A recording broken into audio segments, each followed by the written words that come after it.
नमस्कार दोस्तों, स्वागत करती हूँ आपका मेरे YouTube channel my thoughts my ink में।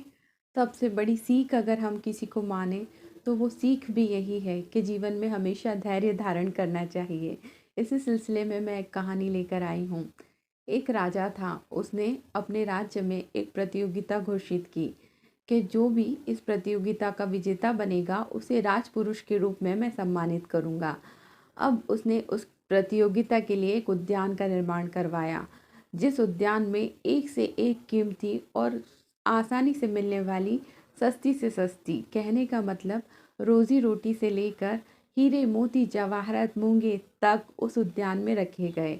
उसमें प्राकृतिक रूप से भी सारी चीज़ें रखी गई, लोगों की बुद्धि की परीक्षा लेने के लिए।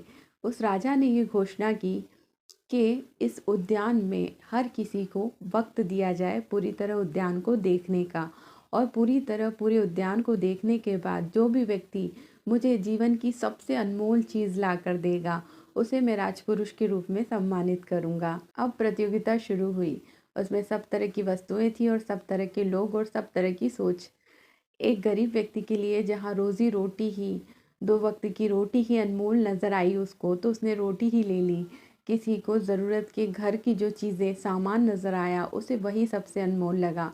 कोई कोई हीरे मोती जवाहरत लेकर लौटा क्योंकि उसे वही सब कुछ अनमोल लगा।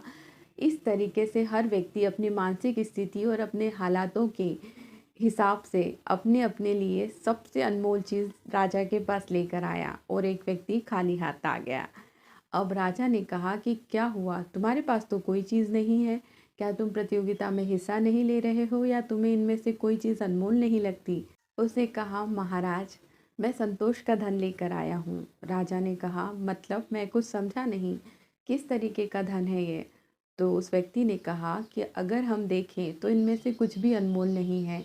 रोटी की भूख तभी तक है जब तक आपका पेट नहीं भर जाता, और ये भूख भी कभी शांत नहीं हो सकती। एक वक्त पर आपकी भूख शांत हो जाती है, दूसरे वक्त पर आपको फिर लगती है। हीरे मोती या अमीरी की भूख तब तक है जब तक कि आप अमीर नहीं हो जाते, उसके बाद उससे आपको खुशी मिलना, आनंद मिलना बंद हो जाता है। किसी भी तरीके की भौतिक सुख सुविधाएं सिर्फ और सिर्फ तभी तक है जब तक कि आप उन्हें हासिल नहीं कर लेते। हासिल करने के बाद उनकी कीमत खो जाती है और हम कुछ उससे भी बड़ा करने के पीछे पागल हो जाते हैं। मेरे कहने का तात्पर्य ये है कि दुनिया की हर चीज़ के बाद आपको एक और चीज़ की ललक लगती है, तो आप कभी भी संतुष्ट नहीं हो पाते, आनंदित नहीं हो पाते। तो आप ये भी नहीं कह सकते कि वो आपके लिए अनमोल है। अनमोल तो सही मायनों में वही चीज़ होती है जिसके बाद हमें किसी और चीज़ की चाह न रहे। तो मैंने अपने जीवन में संतोष प्राप्त किया है। मुझे जितनी की ज़रूरत थी उतना हासिल मैंने कर लिया है। अब उसके बाद मुझे कोई सी चीज़ भी अनमोल नहीं लगती। जिस व्यक्ति को सब्र करना आ गया उस व्यक्ति को दुनिया की कोई ताकत विचलित नहीं कर सकती। तो मुझे लगता है कि सबसे ज़्यादा अनमोल अगर जीवन में कोई चीज़ है, कोई वस्तु है, तो वो है सब्र, संतोष। ये सब सुनकर राजा उस व्यक्ति से बड़ा प्रभावित हुआ और उसने उसी व्यक्ति को राजपुरुष के रूप में सम्मानित किया। तो दोस्तों, इस कहानी की जो सबसे बड़ी सीख है वो सिर्फ़ और सिर्फ यही है कि हम सिर्फ़ और सिर्फ खुशी की तलाश में बढ़ते हैं। कभी कभी कोई चीज़ हमें ज़रूरत के हिसाब से ज़रूरी लगती है, पर उसे पाकर हमें वहीं रुक जाना चाहिए। पर ये जो जीवन की यात्रा है वो लोभ से इतनी प्रभावित हो चुकी है कि वो रुकती नहीं। कुछ पैसे कमाने के बाद और पैसे कमाने का मन होता है, कुछ मिल जाने के बाद और कुछ मिल जाने का मन होता है। हमारे संतोष की यात्रा, सुख की यात्रा कहीं समाप्त ही नहीं होती। तो सबसे ज़्यादा अगर हमें किसी चीज़ को पाने का प्रयास करना है तो उच्च गुणवत्ता वाले विचार होते हैं।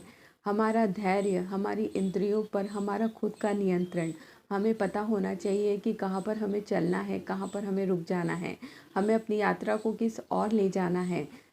सिर्फ पाते रहने की लालसा तो जीवन की बर्बादी मात्र है।